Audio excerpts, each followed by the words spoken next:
Jangan pernah berhenti harapan hanya sekalipun hilang semua harapanku. Dalam hatiku ku tetap harap padamu. Tuhan mengasihiku, tak pernah Dia biarkanku sendiri. Ku percaya saatnya pastikan tiba. Saatnya kini telah tiba. Dia memulihkanku.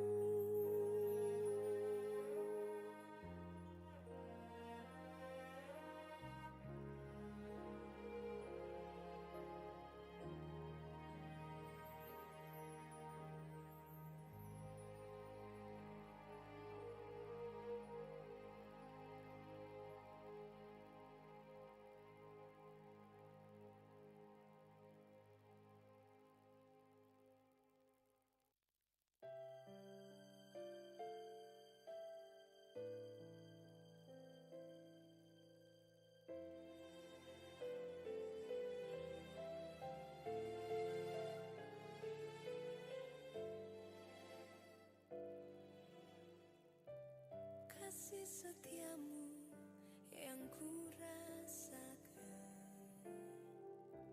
lebih tinggi dari langit biru. Kebaikanmu yang telah kau nyatakan lebih dalam dari lautan. Berkat-Mu yang telah ku terima sempat membuatku terpesona. Apa yang tak pernah ku pikirkan, itu yang kau sediakan bagiku. Siapakah aku ini, Tuhan? Jadi biji mata-Mu. Dengan apakah ku balas Tuhan selain puji dan sembahkan?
Puji nama Tuhan, selamat pagi Bapak Ibu Saudaraku, Shalom. Yang di rumah juga Shalom. Mari bersama di pagi hari ini dengan segenap hati, dengan segenap kerinduan kita mau datang memberikan persembahan yang terbaik kepada Tuhan. Nyanyian ucapan syukur yang terbaik, sebab Tuhan kita baik, anugerahnya selalu Dia berikan buat engkau dan saya. Mari bersama-sama tundukkan kepala, kita mulai ibadah kita dengan berdoa. Kami sungguh bersyukur Tuhan buat pagi hari yang indah yang sudah Kau anugerahkan dalam hidup kami. Kalau kami masih bisa hadir tempat ini dengan keadaan yang baik, kami tahu semuanya karena penyertaan Tuhan, semua karena pemeliharaan Tuhan, dan semua karena anugerah-Mu yang besar yang Kau anugerahkan dalam hidup kami. Tuhan, pagi hari ini kami rindu membawa ucapan syukur kami kepada Tuhan. Nyanyian yang terbaik bagi Tuhan. Sebab kami tahu sementara kami menyembah, sementara tangan kami terangkat dan kami bernyanyi kepadamu, Engkau hadir memberkati ibadah kami pagi hari ini. Terima kasih Tuhan. Dalam nama Tuhan Yesus setiap kita berkata amin. Mari kita buka hati kita bersama.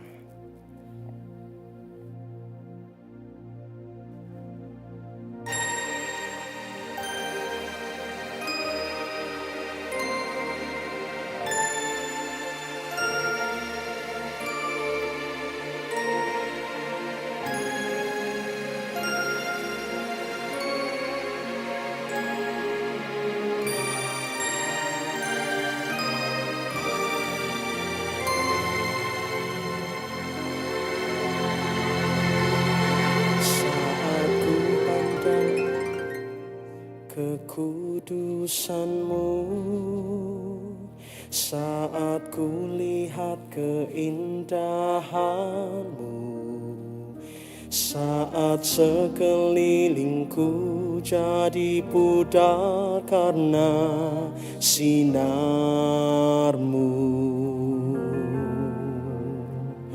saat ku mendekat padamu, saat ku dipenuhi kasih-Mu, saat sekelilingku jadi pudar karena sinar-Mu, ku sembah Kau, ku sembah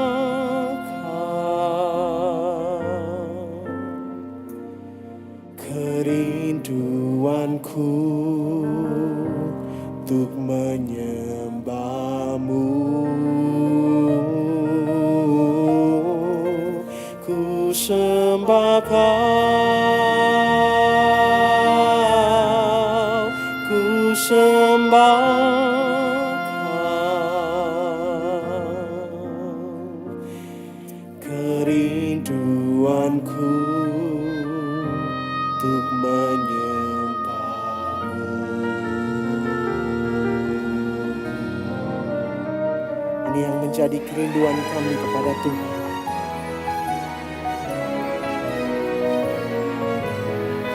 Katakan, saat ku mendekat padamu, saat ku mendekat padamu, saat ku dipenuhi kasih, saat sekelilingku jadi pudar sinar. Mari bawa hatimu menyembah, katakan, ku sembah Kau,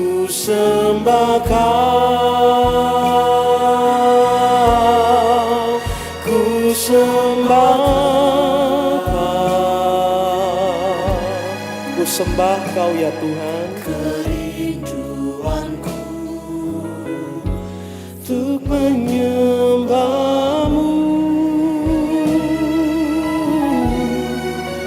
ku sembah Kau, ku sembah Kau,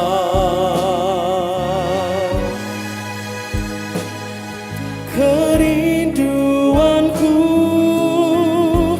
untuk menyembah-Mu.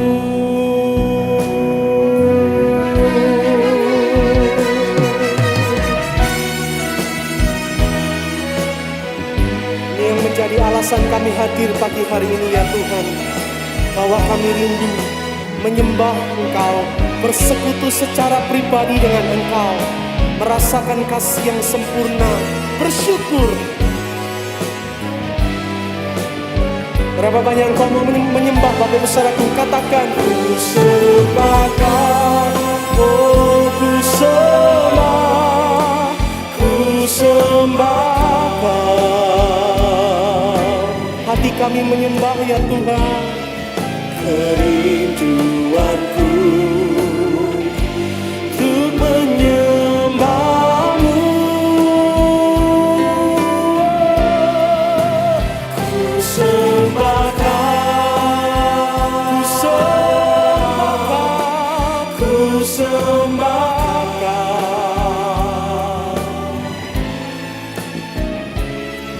Kerinduanku untuk menyembah-Mu. Mari angkatlah tanganmu menyembah. Ku sembahkan, oh ku sembah, ku sembahkan. Kerinduanku untuk menyembah-Mu. Ku sembahkan, ku sembah, ku sembahkan.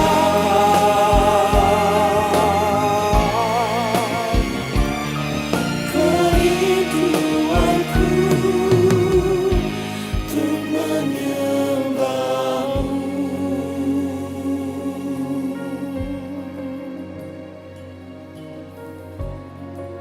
Pagi hari ini berapa banyak memiliki kerinduan yang sama seperti saya Bapak Ibu Saudaraku.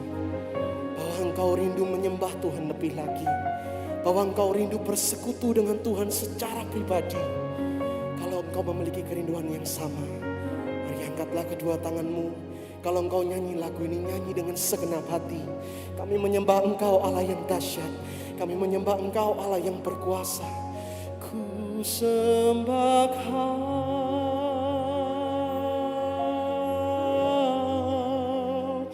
ku sembahkan. Katakan kerinduanku, kerinduanku untuk menyembah-Mu.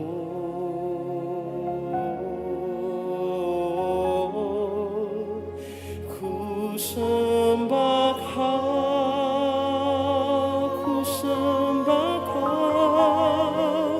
ku sembah, ku sembahkan.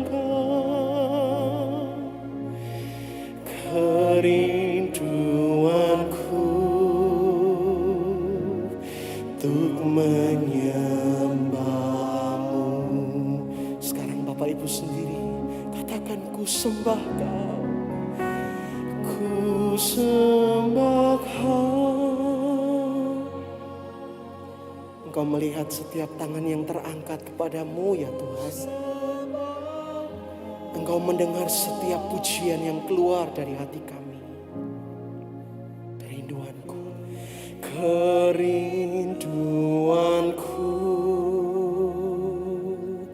untuk menyembah-Mu. Tinggi-tinggi angkat tanganmu ke surga. Katakan, ku sembah, ku sembah Kau, ku sembah Kau, ku sembah Kau.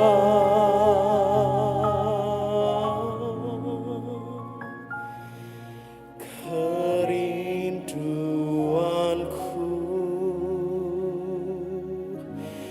untuk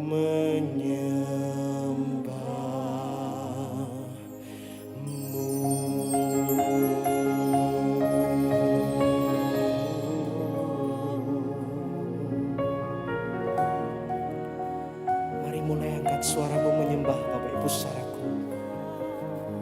Nyanyikan pujian yang baru bagi Dia. Ora lamaya syakara la bara. Ora lamaya syakara la bara. Kami menyembah-Mu ya Tuhan. Kami menyembah-Mu ya Tuhan. Kami mencari wajah-Mu ya Allahku yang dahsyat. Ora lamaya syakara la bara la bara la bara la bara.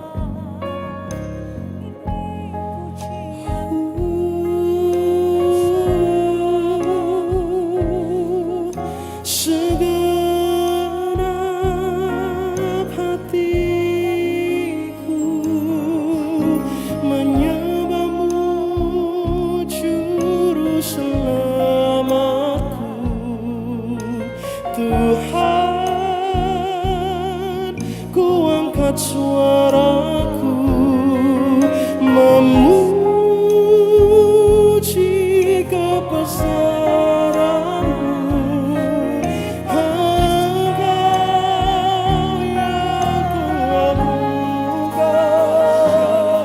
Tuhanku, ku sembah Engkau. Oh, haleluya. Mulutku bermazmur bagi nama-Mu.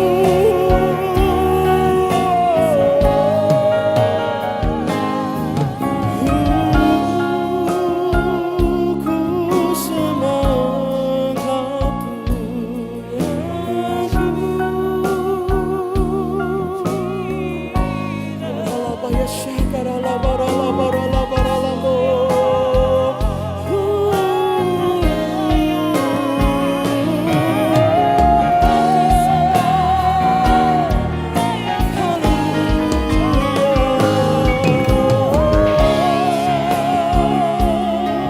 mengalir pujian dari hatiku.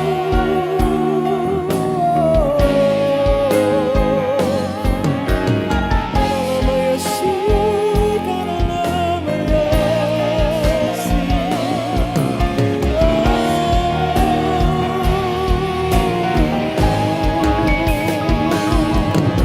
Lamaya sya, karena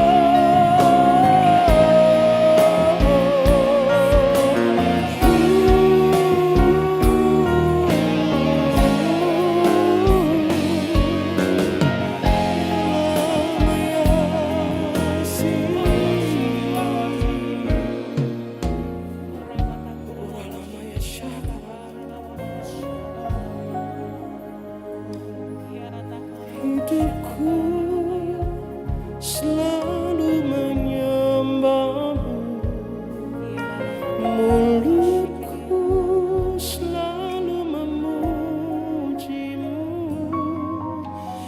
hatiku selalu bersyukur.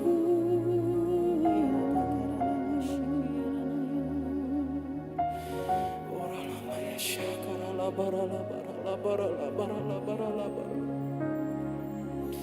Ora lamaya syakara la bara la bara la bara la bara la bara la bara. Biar pagi hari ini menjadi dupa yang harum kepada-Mu ya Tuhan. Biar pujian yang kami naikkan pagi hari ini, biar ucapan syukur yang keluar dari hati kami pagi hari ini boleh memberkati Engkau. Biar permainan musik yang kami mainkan, nyanyian yang kami keluarkan boleh memberkati nama-Mu yang kudus ya Tuhan. Ora la baya syakara la bara la bara la bara la bara la bara la bara. Ura la baya syakara la bara la bara la bara la bara la bara la bara la bara la bara. Ura la baya syakara la bara la bara la bara la bara la bara la bara la bara la bara la bara. Oh, tetap angkat suaramu menyembah Bapak Ibu saudaraku.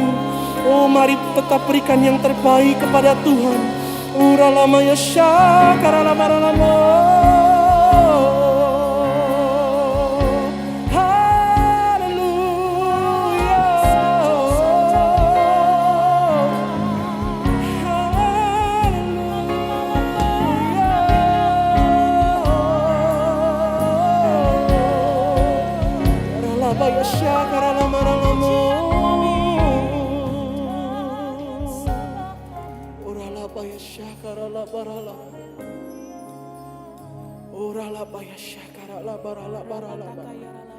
Engkau yang kami muliakan pagi hari ini Tuhan. Engkau yang kami sanjung. Nama yang berkuasa itu yang kami tinggikan pagi hari ini. Nama Yesus yang kami sembah pagi hari ini. Tidak ada nama yang lain selain nama Engkau ya Tuhan. Oralabaya syakara labaralabaralaba. Oralabaya syakara labaralabaralaba. Oralabaya syakara labaralaba. Oralabaya syakara. Perlahan kita bangkit berdiri Bapak Ibu Saudaraku. Angkat kedua tanganmu kepada Tuhan. Mari nyanyi dengan segenap hati. Bless the Lord, oh my soul, oh my soul, worship His holy name. Sing like never before, oh my soul.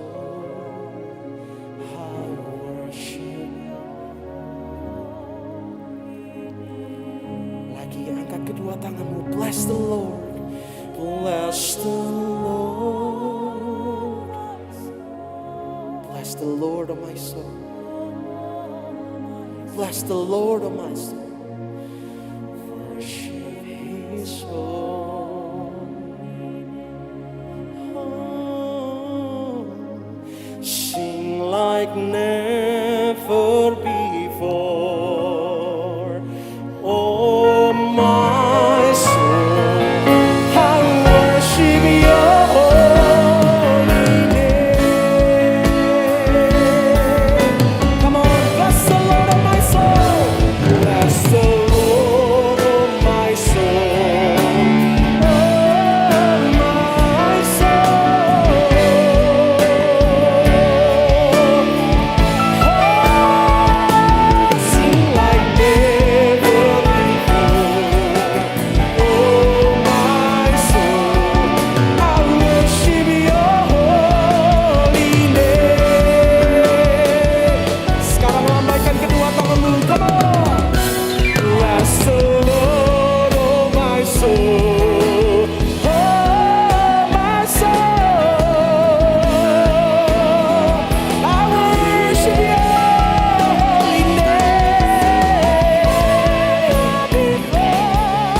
Segala kemuliaan hanya bagimu Tuhan. Engkau yang dimuliakan, yang ditinggikan, yang dipuji. Dalam nama Tuhan Yesus setiap kita berkata amin. Tepuk tangan yang meriah bagi Tuhan kita. Percaya Tuhan ada di tengah-tengah kita Bapak Ibu Saudaraku. Mari kita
Berapa banyak yang percaya pagi hari ini kuasa Tuhan dinyatakan buat setiap kita yang percaya? Lambaikan tanganmu tinggi, tepuk tangan yang jauh lebih meriah bagi Tuhan kita.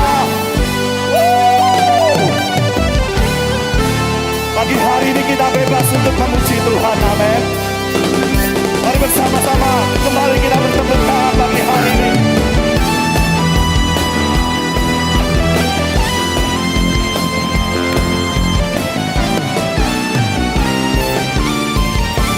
Are you ready? Allah bangkit. Come on, tepuk tangan tinggi-tinggi. Come on church. Hey, Allah bangkit. Come on, bernyanyilah. Katakan musuh dikalahkan. Umatnya dibebaskan. Siapa? Allah dahsyat di tempat kudusnya. Semua gerakanlah kekuatanmu, ya Allah. Tunjukkanlah kuasamu, ya Tuhan. Sama-sama serahkan musuhmu, selamatkan. Allah dahsyat di tempat kudusnya. Lambaikan tangan kita. Allah bangkit. Beta dicintai. Yes. Bangkit. Bersenang-senang. Musuh dikalahkan. Umatnya dibebaskan. Allah dahsyat di tempat kudusnya. Gerakanlah kekuatanmu, ya Allah. Tunjukkanlah kuasamu, ya Tuhan. Serahkan musuhmu, selamatkanlah. Katakan Allah dahsyat. Are you ready? 2, 1, 2, 3, go. Yeah. Beta dicintai. Allah bangkit. Musuh dikalahkan. Umatnya dibebaskan. Allah dahsyat di tempat kudusnya. Dikatakan Allah bangkit. Lebih keras. Allah bangkit. Bernyanyilah. Musuh dikalahkan. Umatnya dibebaskan.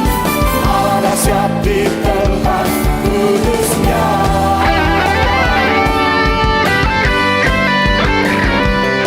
Biarlah kehendak-Mu Tuhan dinyatakan bagi setiap kami.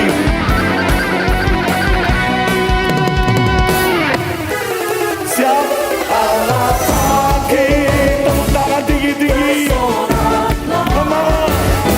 Allah bangkit. Bernyanyilah. Musuh dikalahkan. Umatnya dibebaskan. Allah dahsyat di tempat kudusnya. Katakan Allah dahsyat. Allah dahsyat di tempat kudusnya. Satu kali lagi. Allah dahsyat di tempat kudusnya.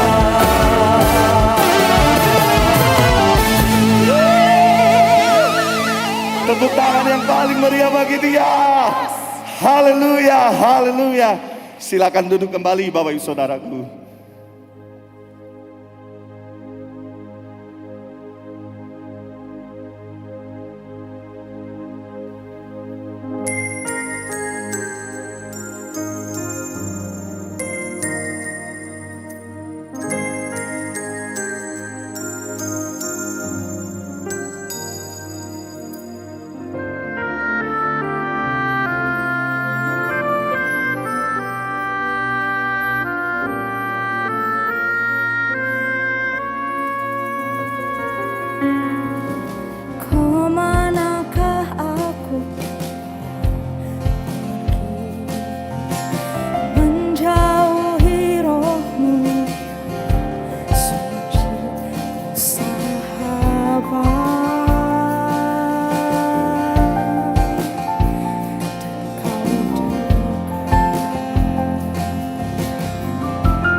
Oh, terima kasih Tuhan.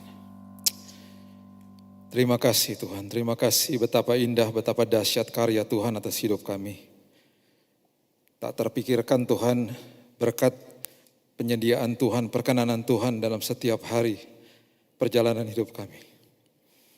Terima kasih Tuhan. Terima kasih Yesus. Oh, thank you Jesus.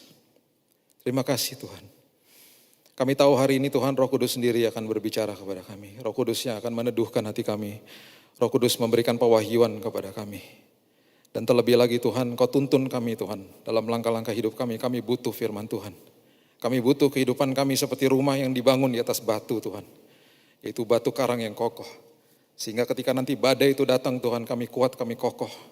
Kami teguh Tuhan. Karena kami memiliki firman yang menjadi dasar atas kehidupan kami.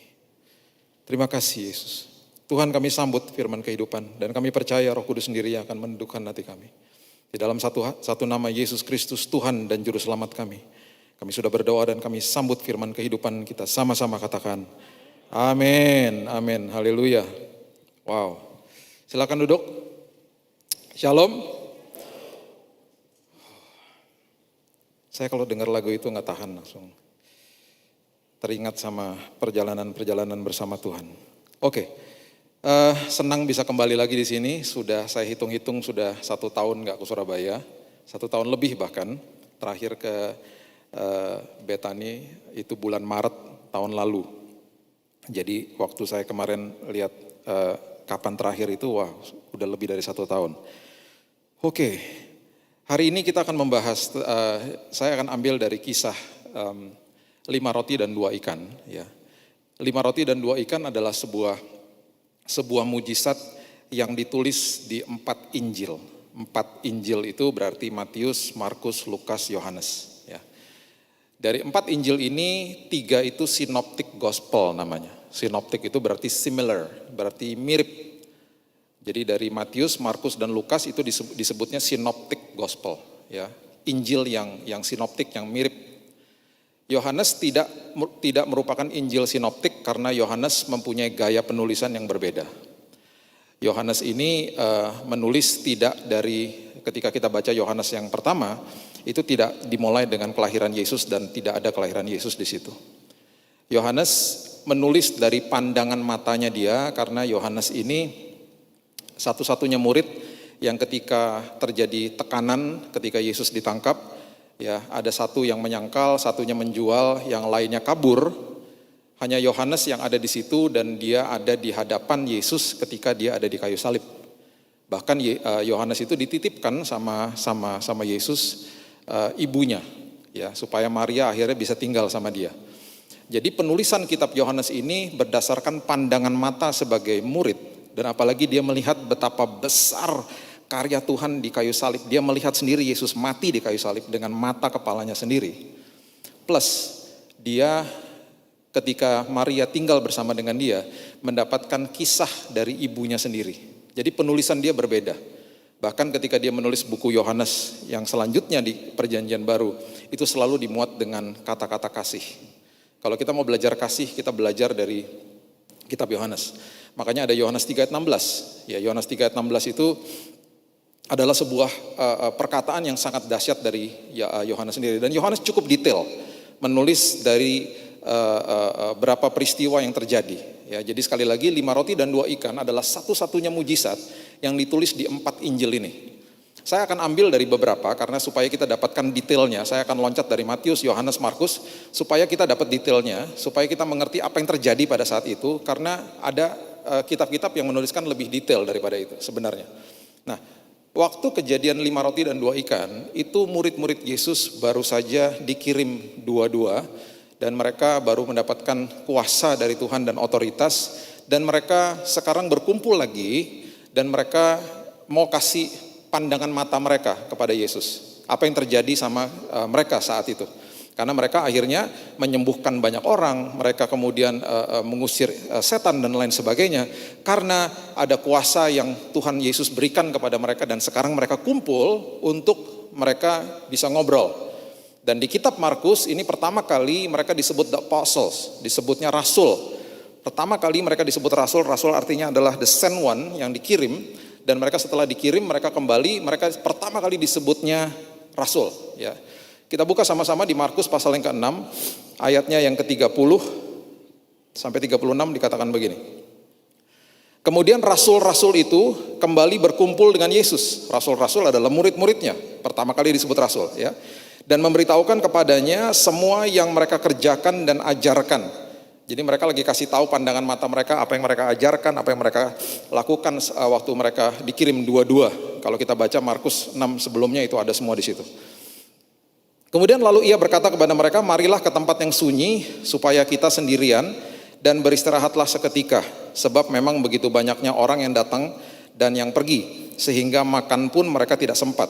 Ya, jadi mereka nih, kita harus lihat ini konteksnya, mereka belum makan, mereka capek, ya mereka baru pulang dari tripnya mereka, dari penginjilannya mereka baru bertemu dengan Yesus, mereka perlu waktu sendiri, mereka perlu waktu yang dimana mereka bisa istirahat, gitu ya.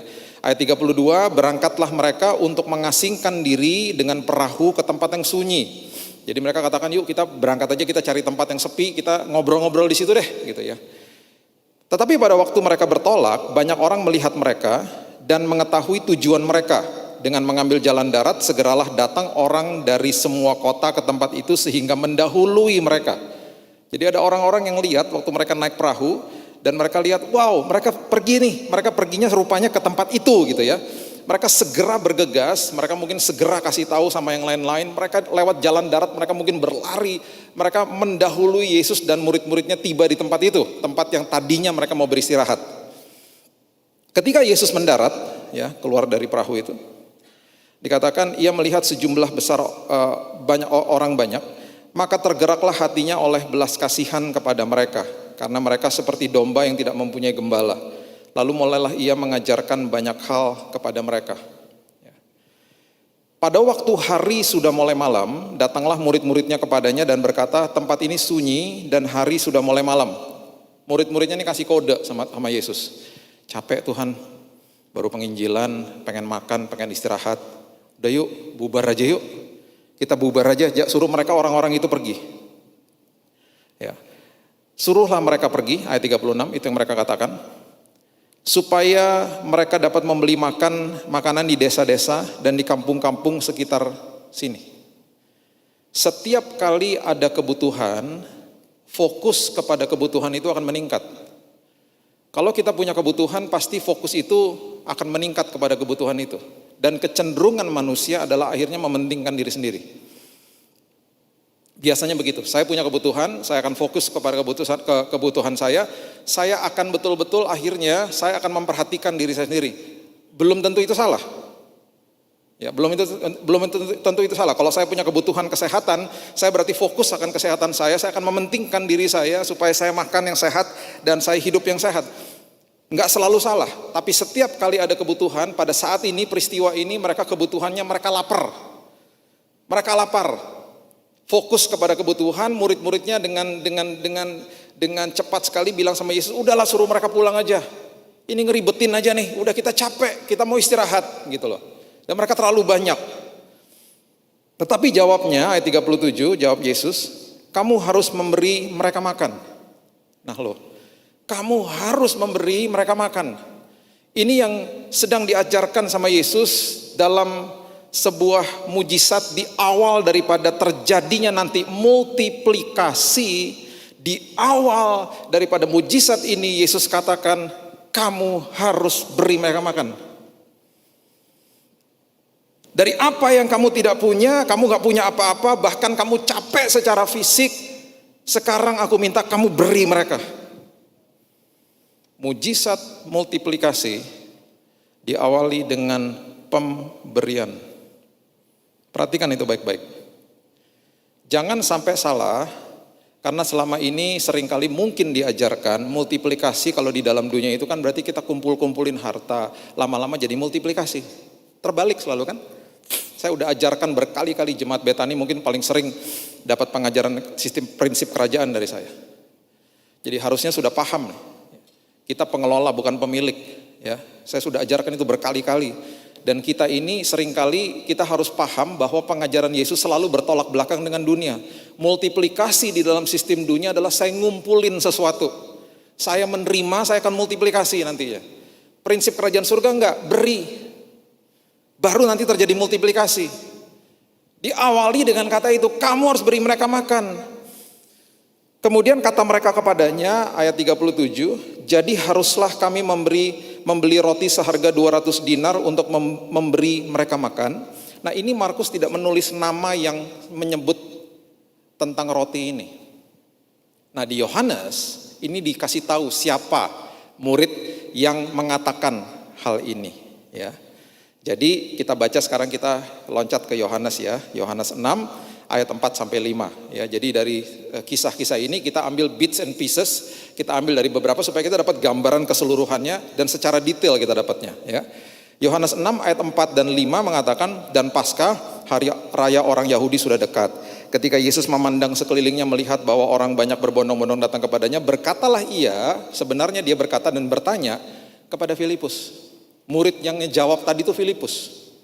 Kenapa Filipus? Sebentar saya kasih tahu. Dia bertanya kepada Filipus, di manakah kita akan membeli roti supaya mereka ini dapat makan? Kejadian ini 5 roti dan 2 ikan itu kejadiannya ada di Betsaida. Dan Filipus itu berasal dari Betsaida.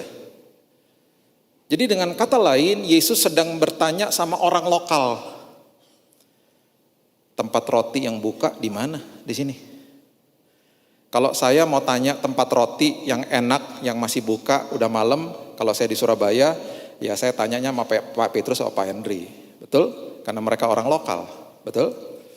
Oh ada Pak, itu ada yang jualan tuh Pak, di Bon Ami misalnya. Di mana Pak? Oh di situ Pak, dekat Sukamanunggal atau dekat mana gitu, saya nggak ngerti. Oh Pak yang enak, jangan itu Pak, yang enak ini Pak. Saya akan percaya sama siapa? Orang lokal. Jadi kenapa Yesus tanya sama Filipus? Karena dia orang lokal. Jadi Yohanes mendaftarkan ini, nama-nama ini secara detail. Di mana tempat roti yang masih buka? Yang bisa kasih makan orang segini banyak?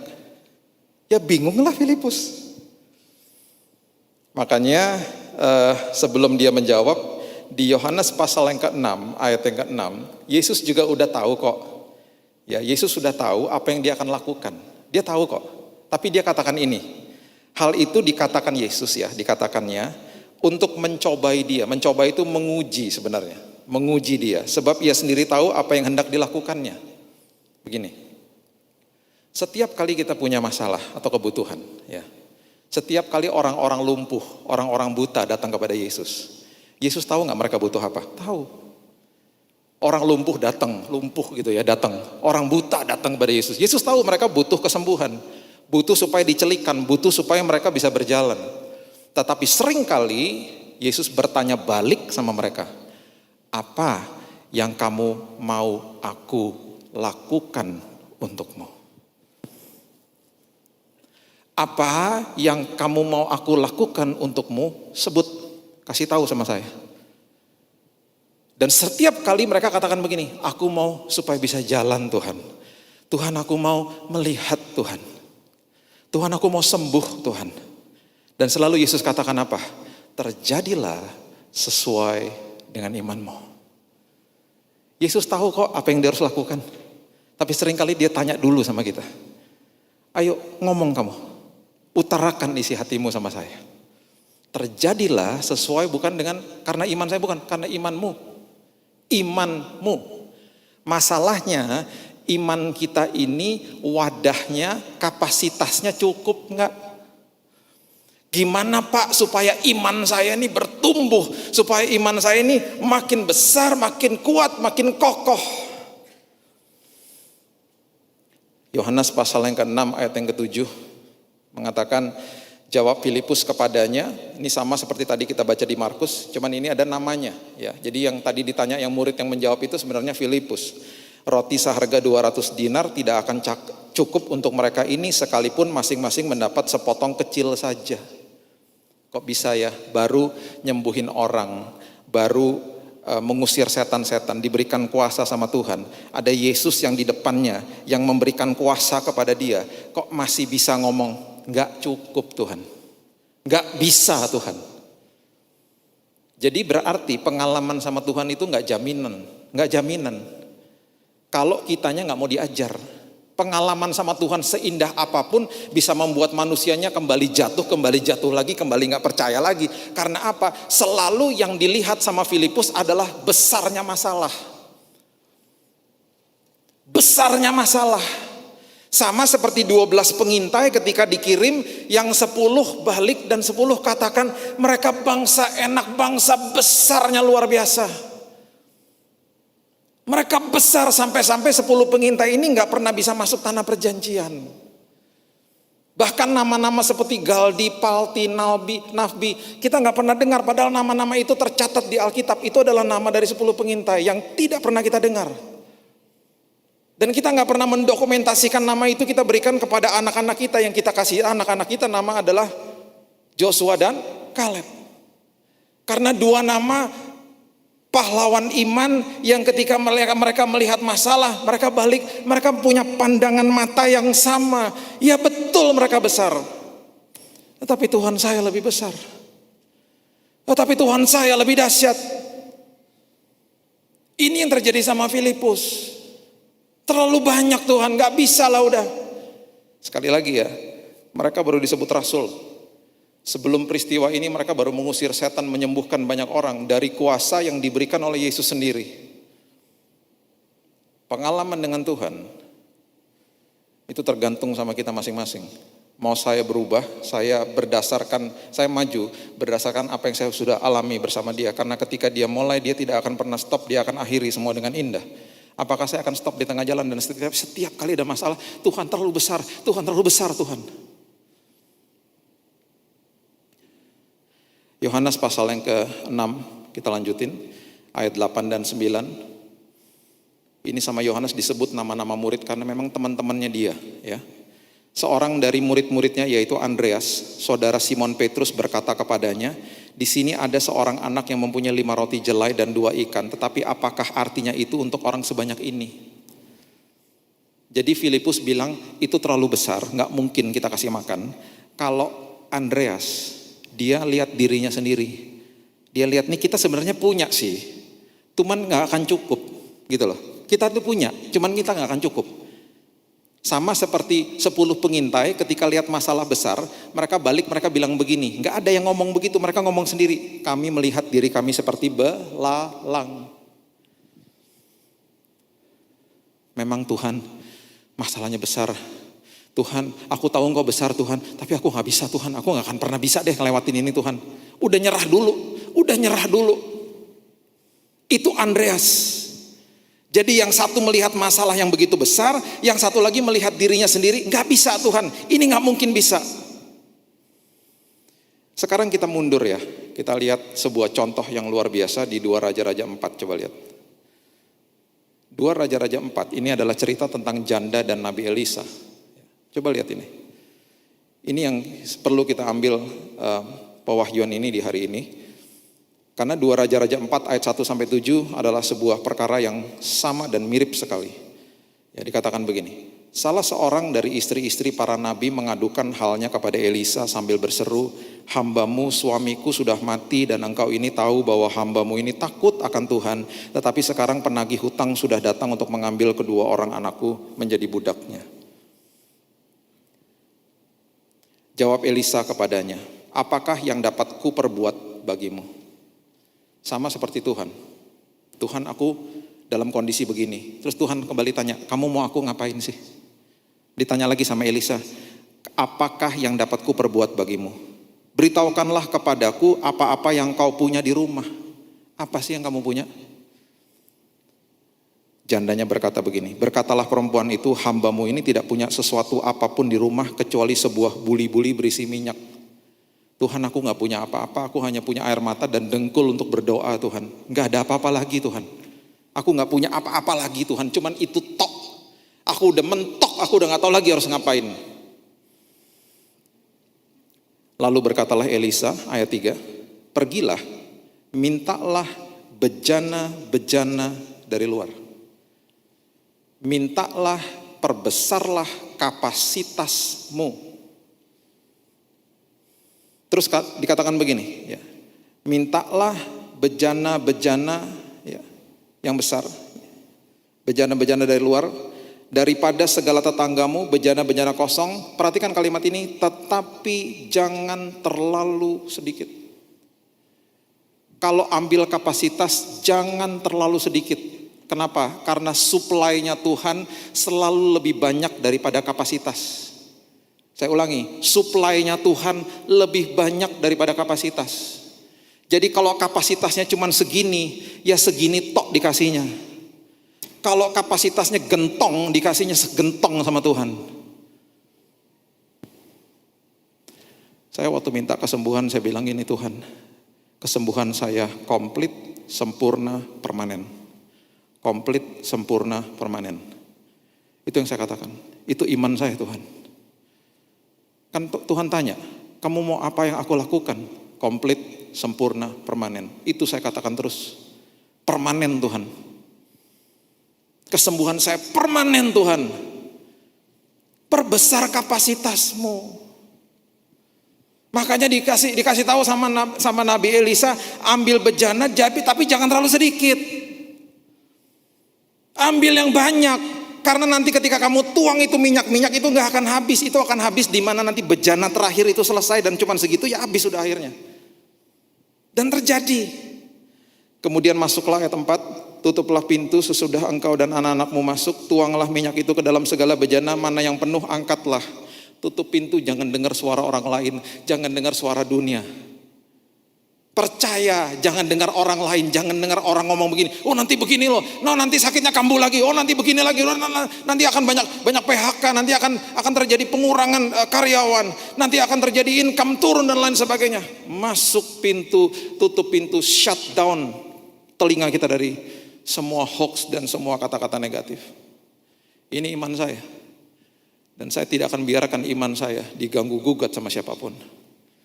Orang Tuhan tanya kok sama saya, kamu mau apa yang aku lakukan? Ini yang aku mau engkau lakukan bagiku ya Tuhan. Aku perbesar kapasitasku ya Tuhan. Pergilah perempuan itu daripadanya, ayat 5. Ditutupnya pintu sesudah ia dan anak-anaknya masuk, dan anak-anaknya mendekatkan bejana-bejana kepadanya, sedang ia terus menuang. Ia terus menuang. Ketika bejana-bejana itu sudah penuh, berkatalah perempuan itu kepada anaknya, dekatkanlah kepadaku sebuah bejana lagi. Tetapi jawabnya kepada ibunya, tidak ada lagi bejana. Lalu berhentilah minyak itu mengalir. Kalau masih ada bejananya ngalir terus, ngalir. Kalau ada 2 lagi bejana ngalir terus, ngalir. Supply lebih banyak daripada kapasitas. Supply lebih dahsyat daripada kapasitas. Jadi Tuhan tanya, kapasitasmu seberapa? Wong aku punya supply-nya luar biasa kok. Kamu bisa nampung seberapa banyak? Ayo, kamu bergantung kepada sumber atas segala sumber. Makanya saya pernah khotbahkan di yang lalu ini, kita ini punya akses bukan kepemilikan. Kita punya akses, kalau kita punya akses itu berarti kita melekat kepada sumbernya. Akses jalan terus. Akses sama kepemilikan beda. Di dalam prinsip kerajaan surga nggak ada kepemilikan, yang ada pengelolaan, yang ada akses. Saya melekat kepada sumber. Kalau saya punya akses, apa yang terlepas dari tangan saya tidak akan pernah terlepas dari hidup, karena supply jalan terus. Tapi kalau saya memiliki apa yang terlepas dari tangan, terlepas juga dari hidup, karena saya memiliki terbatas. Nggak ada supply. Makanya anak yang terhilang itu, yang si bungsu itu, ketika dia pergi dari rumahnya itu mengerikan kalimat itu. Bapak berikan hak kami, harta milik kami. Dia ngerti sebenarnya harta milik kami itu apa yang punya bapak, punya aku. Itu akses. Terus dia minta, dia memisahkan langsung. Supaya ini menjadi milikku, menjadi hartaku, menjadi hakku. Sekarang aku mau pergi. Dia memisahkan akses kepada kepemilikan. Dia pergi. Setiap kali orang merasa memiliki dan punya paradigma memiliki, pasti kekurangan. Dia pergi, apa yang terjadi? Kekurangan. Sampai-sampai ampas yang menjadi makanan babi kelihatan menarik untuk dimakan. Hal-hal dunia dilihat sebagai sesuatu yang bisa memuaskan dia, itu maksudnya. Karena ketika habis hartanya nggak ada supply. Karena kepemilikan. Kita nih semua punya akses melekat kepada Bapa. Makanya dia kasih tahu sama kita, kamu bisa tampung berapa. Supply-nya jalan terus kok. Gitu loh. Yohanes 6, kita balik lagi. Ayat 6 sampai 10. Ketika itu sudah diajarkan sama Yesus, kemudian dia mengajarkan begini, suruhlah orang-orang itu duduk. Adapun di tempat itu banyak rumput, maka duduklah orang-orang itu, kira-kira 5.000 laki-laki banyaknya. Bapak Ibu, yang disebut 5.000, ini kan mujizat 5.000 orang, kita suka ngomongnya begitu ya. 5.000 itu prianya. Karena selalu di dalam data bangsa Yahudi pada saat itu yang didata adalah kepala rumah tangga, prianya. Rata-rata satu keluarga punya 2 anak. Berarti hari itu ada orang di hadapan Yesus 20.000. Bukan 5.000. Kalau anaknya 3 atau ada yang 3, ini bisa sampai 25.000. Paling enggak 20.000 deh. Itu luar biasa banyaknya. Ini sebuah catatan yang menjadi catatan di mana Yesus ketika dia berkhotbah paling banyak orang. Itu yang ini. 20.000 orang. Dan semua disuruh sebelum terjadi mujizat, duduk. Sebelum terjadi mujizat sama hidup kita, duduk. Istirahat di hadirat Tuhan. Tenang. Jangan pakai usaha sana sini. Tenang. Karena apa? Supply jalan terus. Tenang, rest, istirahat. Iman yang betul adalah iman yang rest, tenang. Terima kasih Tuhan. Iman yang sejati, iman yang benar adalah berserah, nyerah sama Tuhan. Nih ya Tuhan, aku serahkan, aku duduk ya Tuhan. Aku capek, ya udah duduk aja, duduk. Karena aku tahu Tuhan yang berperang bagi saya. Tuhan yang berperkara bagi saya. Tuhan yang mengatur segalanya bagi saya. Ketika saya menghadapi masalah, ketika Tuhan sudah bekerja, sedang bekerja, kan saya nggak tahu dan saya nggak bisa lihat. Makanya di Roma 8 ayat 28 dimulai dengan kata apa? Sekarang aku tahu. Sekarang aku tahu itu karena setelah kita lewatin masalah, ketika sudah selesai masalahnya, kita baru tahu bahwa oh ternyata Tuhan selama ini merangkaikan perkara-perkara besar. Tuhan sedang mempertemukan saya dengan kesempatan yang tepat, dengan orang-orang yang tepat, dan saya tahunya ketika masalah sudah selesai. Jadi ketika masalah sudah selesai, saya dengan bangga bisa katakan, sekarang aku tahu Tuhan, bahwa Allah turut bekerja dalam segala sesuatu mendatangkan kebaikan bagi aku. Ketika menghadapi masalah nggak tahu. Ketika berhadapan sama masalah nggak tahu karena orientasinya dalam masalahnya besar. Tapi ketika dalam menghadapi masalah, Tuhan itu sedang bekerja behind the scene, sedang bekerja dan kita nggak bisa lihat. Dia cuma minta kita percaya aja, kamu percaya. Makanya kenapa tiba-tiba di dalam perjalanan padang gurun kita dipertemukan sama kesempatan yang tepat, kita dipertemukan sama orang yang tepat. Dan ketika sudah selesai semuanya, dengan bangga kita bisa katakan, sekarang aku tahu Tuhan, bahwa Allah turut bekerja dalam segala sesuatu. Makanya ayat itu dimulai dengan kata sekarang aku tahu. Rest. Berdiam diri dan serahin sama Tuhan. Jangan pakai usaha sendiri. Jangan pakai usaha sendiri. Seorang ibu yang saya kenal sendiri, sudah gak bisa bayar mobil niaganya, usahanya bangkrut, tokonya bangkrut, didatengin debt collector. Ini temannya istri saya, jadi saya tahu ceritanya, bukan katanya, ini saya baca sendiri semua. Dia waktu itu mampir ke rumah kok.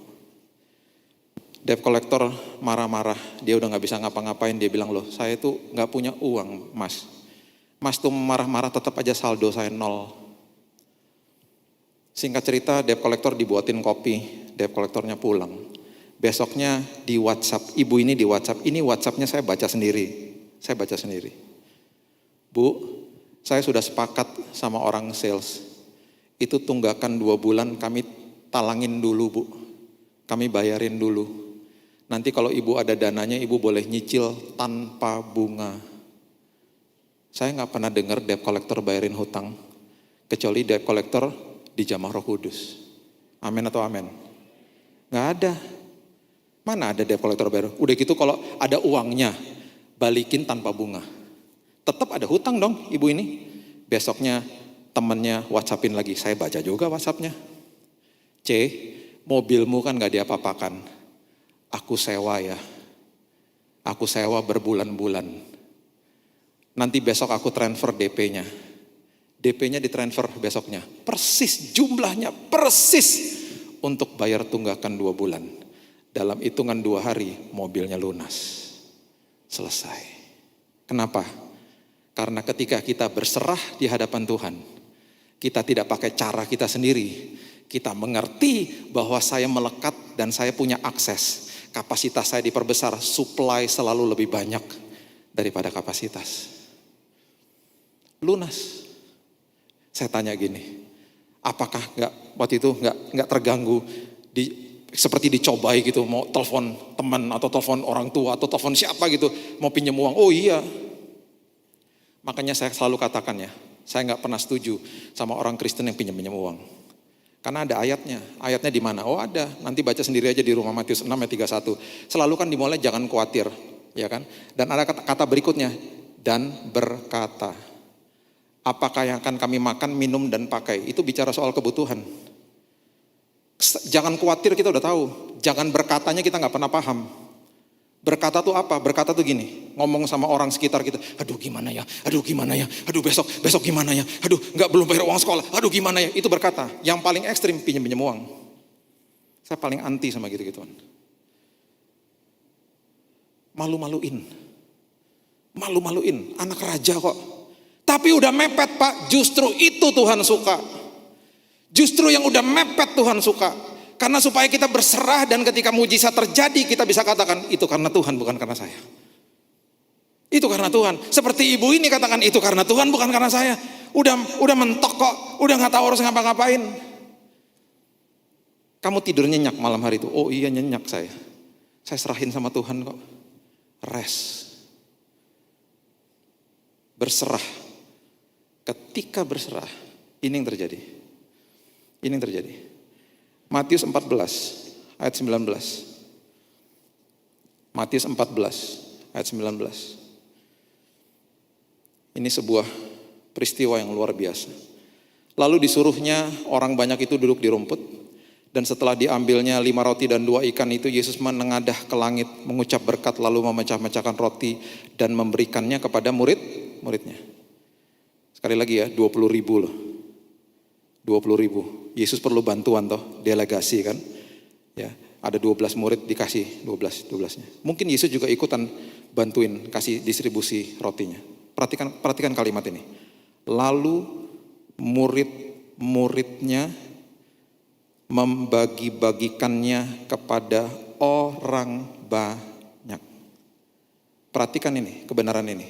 Mujizat 5 roti dan 2 ikan itu terjadi di tangan murid-murid Yesus.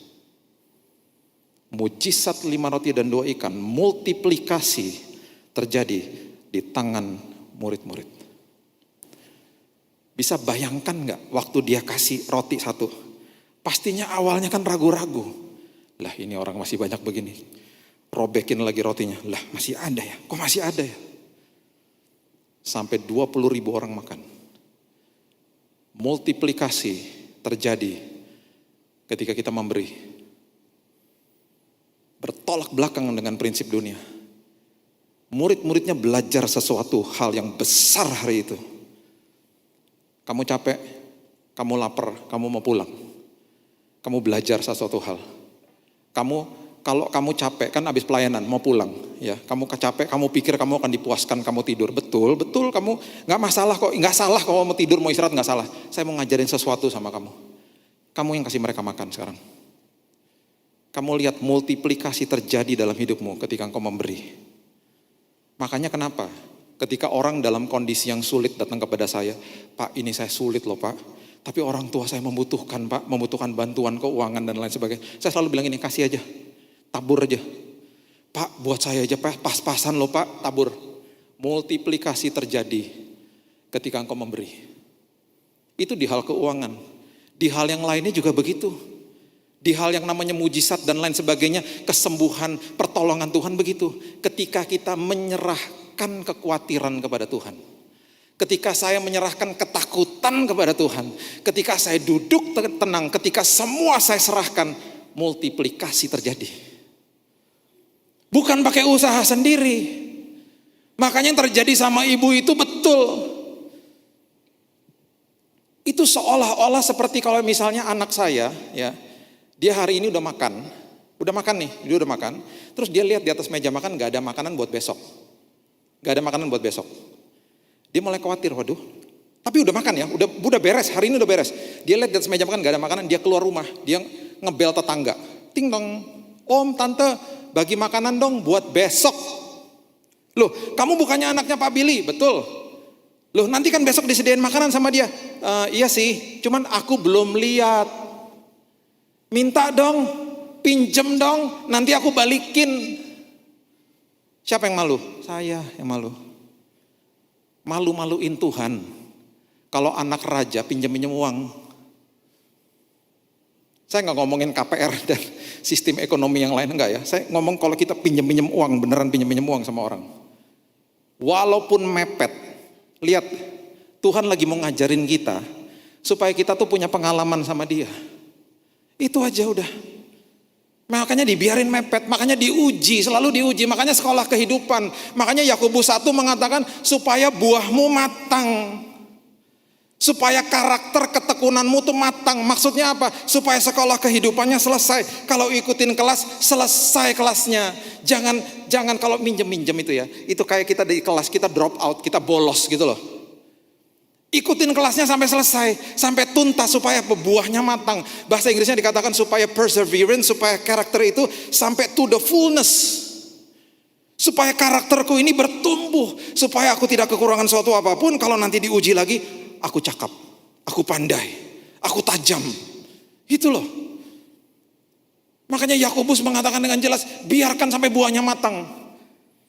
Kalau sampai betul-betul sudah tertekan dan lain sebagainya, itu justru makin nikmat. Makanya dikatakan di awal, count it all joy. Bersukacitalah kalau engkau jatuh ke dalam berbagai-bagai ujian.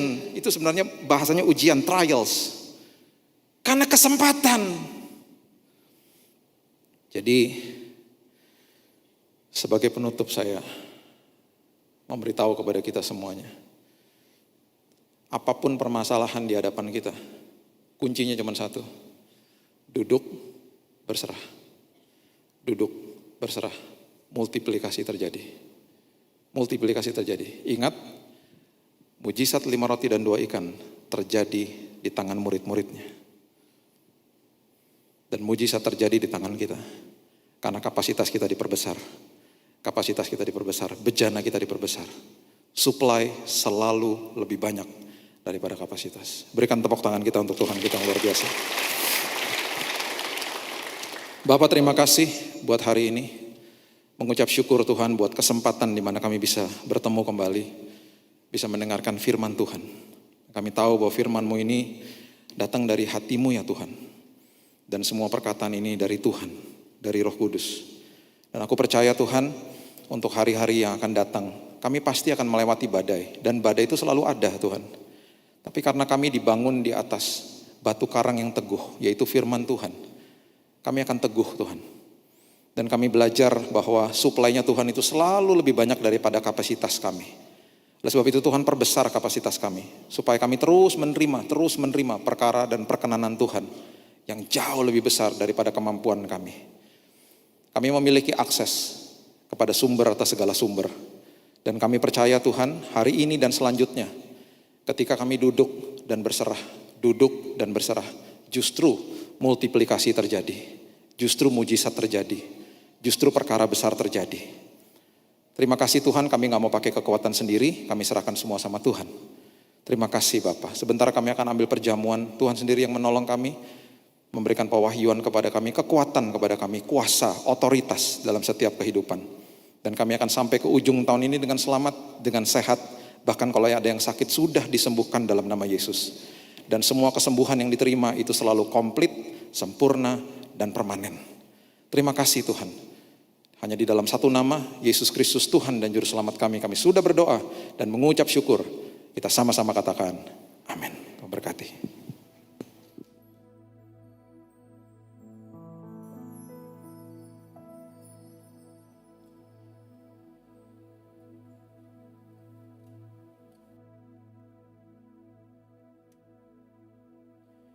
Ku hidup oleh anugerah-Mu, yang terbaik ku terima dari-Mu. Mari saya undang saudara untuk bangkit berdiri. Rancangan-Mu indah bagiku, sebab ku hidup selalu di dalam-Mu. Oh, tiada pernah ku meragukan bukti kasih dan karya salib-Mu. Amin. Kau telah mati-gantikan hidupku, sebab itu ku selalu bersyukur. Kasih-Mu memulihkan hidupku, kuasa-Mu membangkitkan rohmu, darah-Mu telah tercurah bagiku, pengorbanan-Mu sempurna. Saudaraku, kita sudah diberkati oleh firman Tuhan bagi hari ini.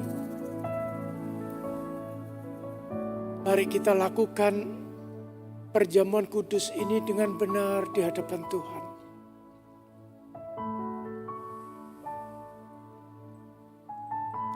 Nanti kalau saudara makan dan minum anggur, saya mohon masker jangan dibuka saudara, tetapi masukkan dari bawah. 2000 tahun yang lalu, Yesus Kristus tidak bersalah apapun. Tetapi dia diadili oleh Pilatus di hadapan bangsa Yahudi. Dinyatakan berdosa dan bersalah. Lalu dia harus disiksa, memanggul salib, dan akhirnya harus meninggal di atas kayu salib di Bukit Golgota. Itu semua dilakukan demi saudara dan saya, untuk menebus segala kutuk dosa, segala kutuk sakit penyakit, segala kutuk kemiskinan, dan segala kutuk penderitaan di dalam hidup kita.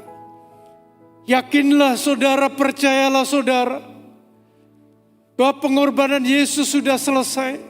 Dan saat ini kita sudah menerima kuasa dan anugerah yang begitu besar dari pengorbanan itu. Mari kita angkat roti tinggi-tinggi.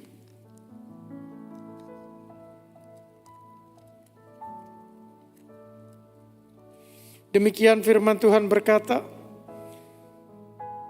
sebab apa yang telah kuteruskan kepadamu, telah aku terima dari Tuhan, yaitu bahwa Tuhan Yesus pada malam waktu ia diserahkan mengambil roti, dan sesudah itu ia mengucap syukur atasnya.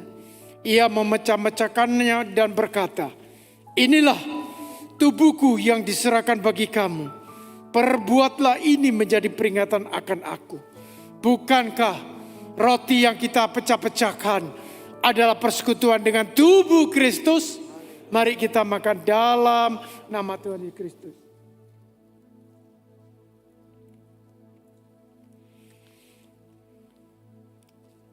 Syakawara-wara-wara-wara-wara.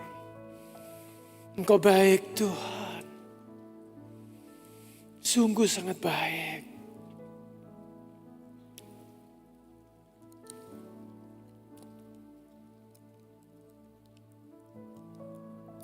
Mari kita angkat anggur tinggi-tinggi.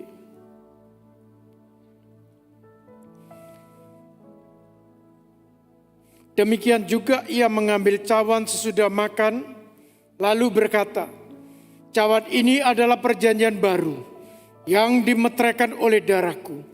Perbuatlah ini setiap kali kamu meminumnya menjadi peringatan akan aku. Bukankah cawan pengucapan syukur yang atasnya kita ucapkan syukur adalah persekutuan dengan darah Kristus? Mari kita minum dalam nama Tuhan Kristus.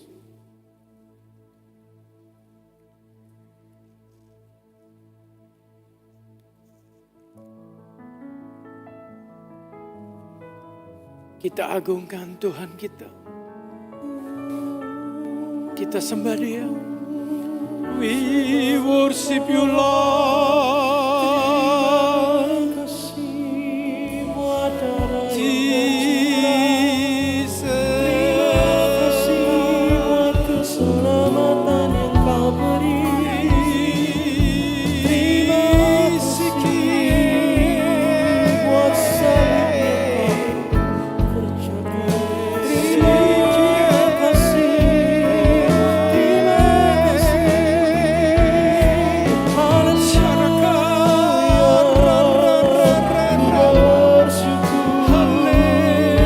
Kasih-Mu sempurna, kasih-Mu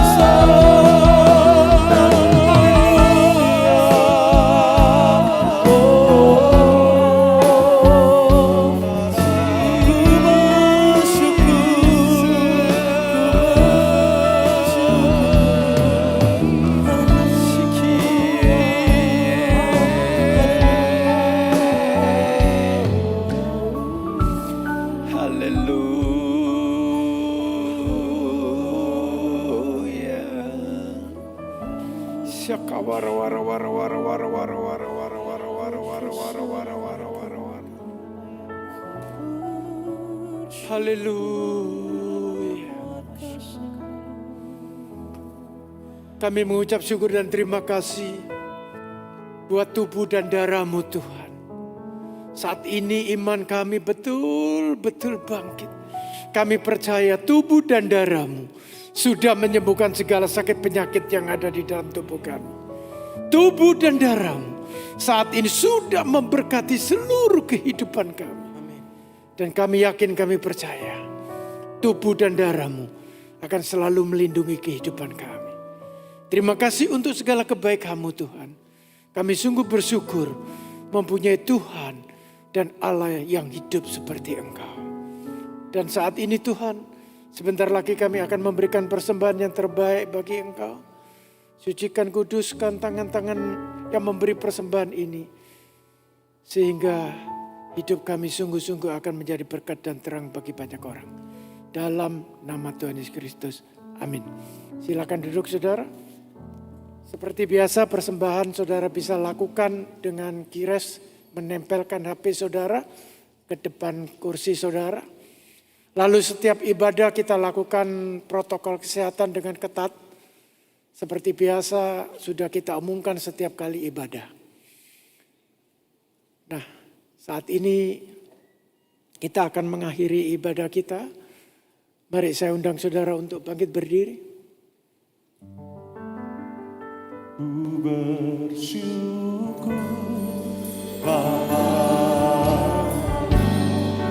ku bersyukur Tuhan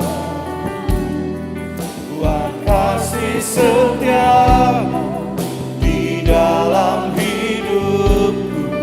Ku bersyukur,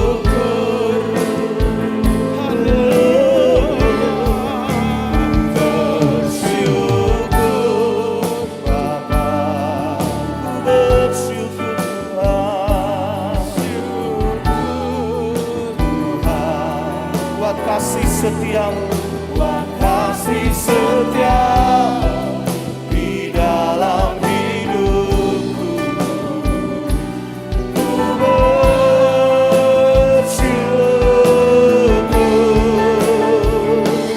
Tuhan. Mari angkat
sorak-sorai kemuliaan bagi Dia. Haleluya. Kami sungguh bersyukur dan berterima kasih buat hadirat-Mu dalam ibadah pagi hari ini Tuhan. Saat ini iman percaya kami bangkit Tuhan. Engkau sudah mengajarkan kepada kami mujizat 5 roti dan 2 ikan. Itu akan terjadi pagi hari ini dalam kehidupan kami. Engkau akan memperbesar kapasitas setiap jemaat-Mu di tempat ini. Terima kasih Tuhan. Terima kasih untuk firman-Mu yang hidup dan saat ini sudah tertanam di dalam hati dan pikiran kami yang paling dalam. Dan kami mengucap syukur, terima kasih Engkau berkati hamba-Mu Bapak Billy Lantang Tuhan. Tambah-tambahkanlah kapasitas di dalam kehidupannya. Jadikan beliau berkat dan terang bagi banyak orang. Tambahkan hikmat dan pengurapan yang selalu baru bagi beliau. Demikian juga Tuhan, saat ini kami berdoa bagi bangsa dan negara Indonesia yang kami cintai ini. Syakawara-wara-wara-wara-wara-wara. Engkau lindungi negara Indonesia ini Tuhan. Jauhkan dari segala malapetaka dan bencana maupun sakit penyakit. Kami percaya Tuhan, saat ini sinar kemuliaan-Mu ada di negara Indonesia ini. Dan kami juga berdoa untuk gembala kami Bapak Aswin Tanusa Putra, para diaken, para diakones, para pemain musik, worship leader, singer, para soundman, multimedia man, dan semua yang terlibat pelayanan pagi hari ini. Engkau berkati Tuhan. Berikan kesetiaan mereka di dalam melayani Engkau. Terima kasih Tuhan untuk segala kebaikan-Mu. Mari saudara angkatlah kedua tangan. Syakawara-wara-wara-wara-wara-wara. Saat ini saudara terimalah berkat dari Allah Bapa, Allah Putra yaitu Yesus Kristus, dan persekutuannya dengan Roh Kudus, sukacita, damai sejahtera, serta keberhasilan dan keberuntungan di dalam kehidupanmu yang telah diberkati. Mari sama-sama katakan amin, haleluya. Kami terus mengingatkan bagi Bapak Ibu Saudara yang rindu untuk mengikuti FA secara online, bisa mendaftar di pintu utama. Dan juga kalau pulang hati-hati, mungkin bagian belakang terlebih dahulu yang pulang. Demikian pengumuman, Tuhan Yesus memberkati.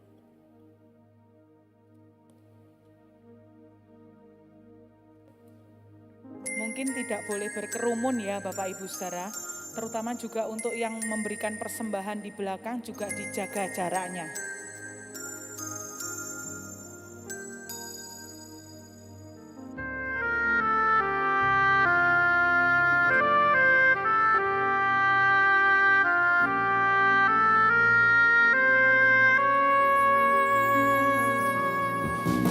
Kemanakah aku dapat pergi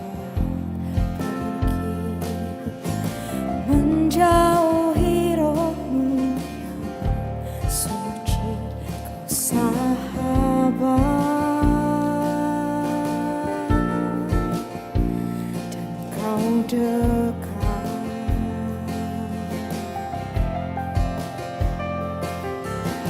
Bahkan seluruh bisa membalas kesetiaan-Mu, sungguh mulia dan berharga, sungguh besar pengorbanan-Mu bagiku.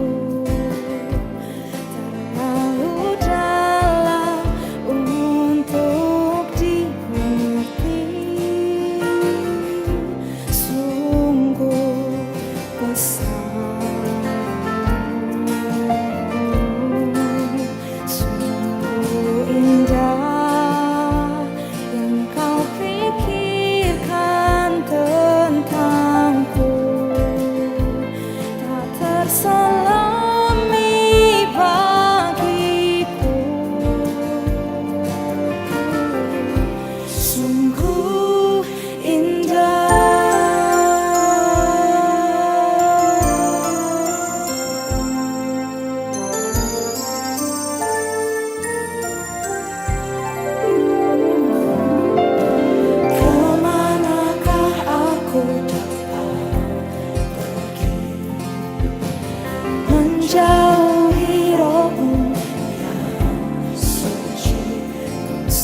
Oh,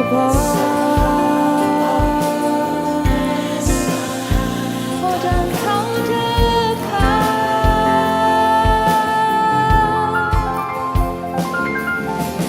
bahkan seluruh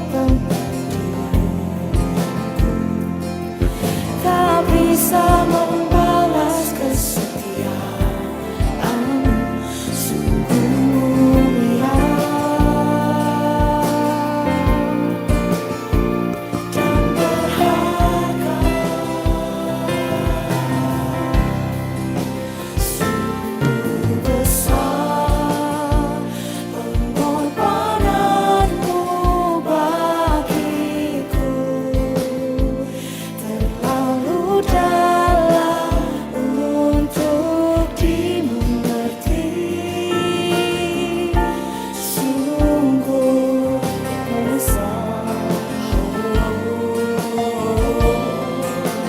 sungguh indah yang kau pikirkan tentangku, tak terselangi bagiku, sungguh indah.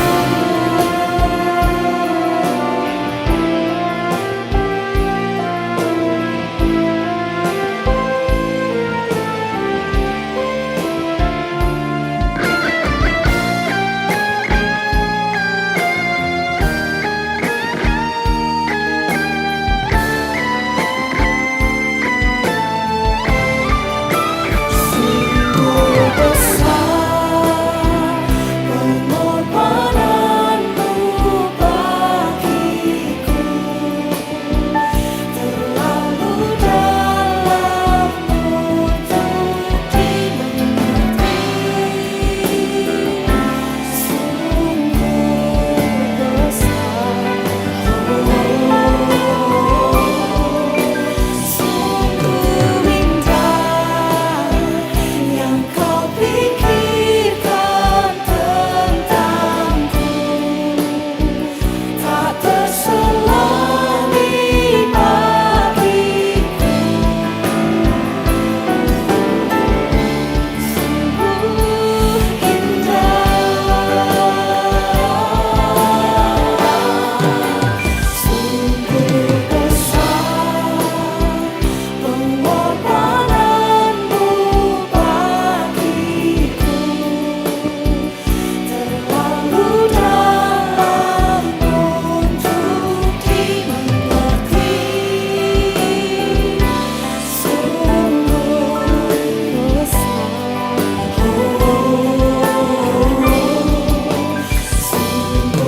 indah yang kau pikirkan tentangku, tak terselangi bagiku,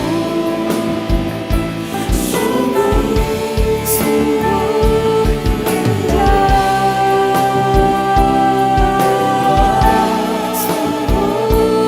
indah,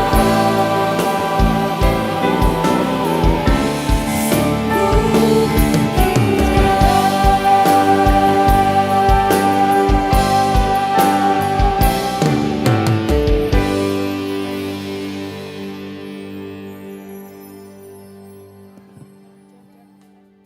Apa yang kelihatan mustahil bagiku, itu sangat mungkin bagimu.